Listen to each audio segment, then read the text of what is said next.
ഉറങ്ങാനാണോ വന്നത്? നിന്റെ ഒരു തമാശ. പോലീസല്ല, കള്ളനാ.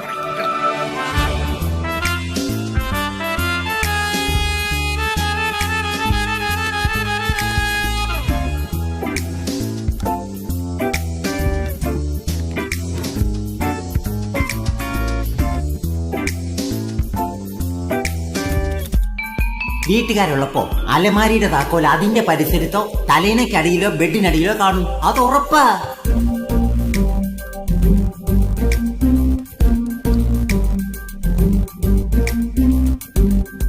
വീട്ടുകാരുടെ കിടപ്പ് കാണുമ്പോ പലതും തോന്നും, പക്ഷെ ഒന്നും ചെയ്യരുത്. അതാണ് മാന്യത.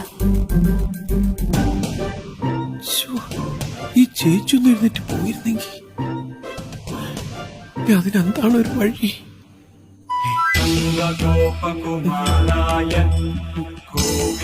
കൃഷ്ണ, ഇനി നീയുള്ള രക്ഷ.